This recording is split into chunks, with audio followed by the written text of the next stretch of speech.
Setiap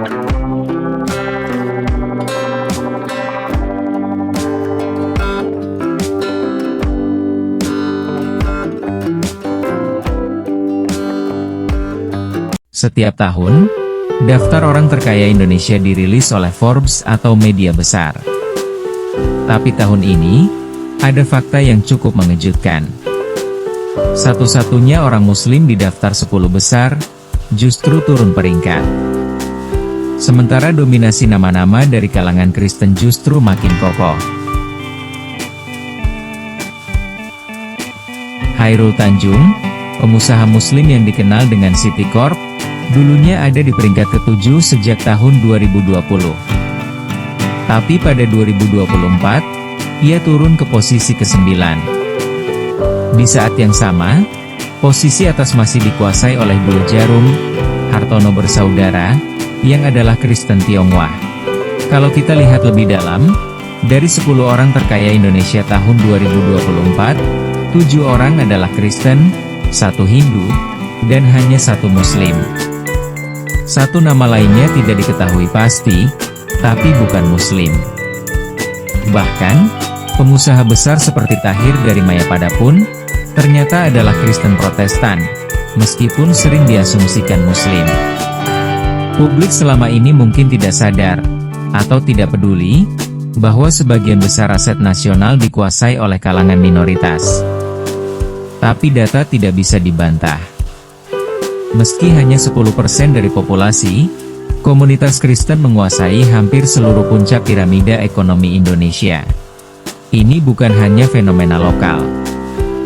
Di tingkat global, 57% kekayaan dunia dimiliki oleh umat Kristen. Sedangkan Muslim, dengan populasi lebih dari 1,9 miliar jiwa, hanya menguasai sekitar 5% kekayaan global. Ini menunjukkan satu hal, dominasi ekonomi bukan ditentukan oleh jumlah, tapi oleh kapasitas dan struktur kontrol. Dominasi Kristen dalam ekonomi dan teknologi bukan kebetulan. Ini terjadi karena ajaran Kristen tidak membatasi kebebasan berpikir dan mendorong hidup berdampingan. Perintah seperti, kasihilah musuhmu, Matius 5 ayat 44, menciptakan budaya inklusif, di mana informasi bisa mengalir, kerjasama bisa terjadi, dan perkembangan bisa tumbuh.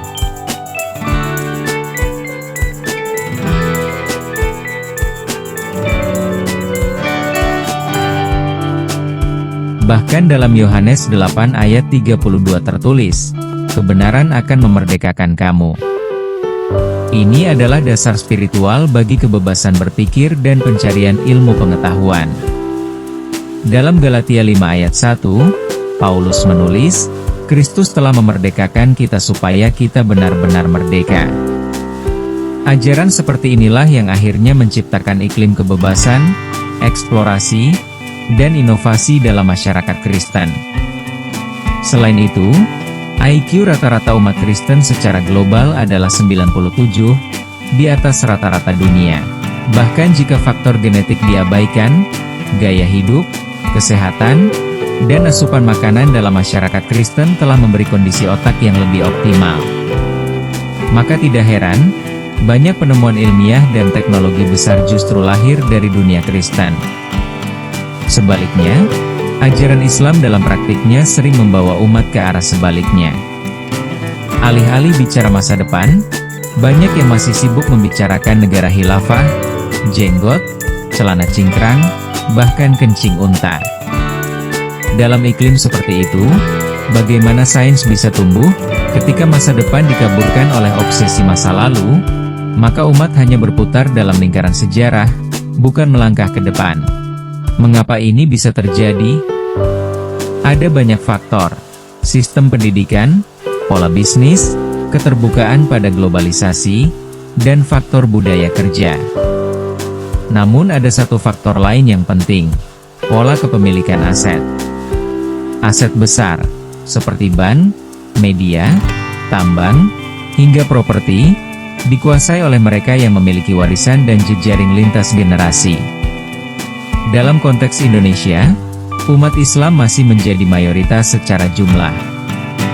Tapi dalam kontrol ekonomi, mereka adalah minoritas. Dan ini menjadi tantangan besar.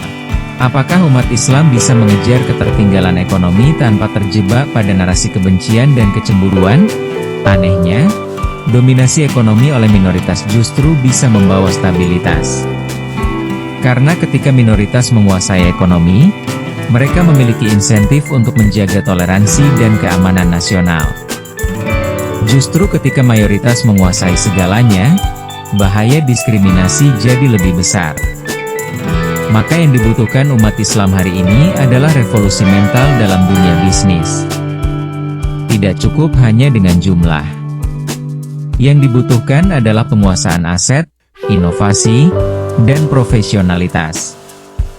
Bukan wacana politik identitas, tapi kerja nyata membangun ekonomi jangka panjang.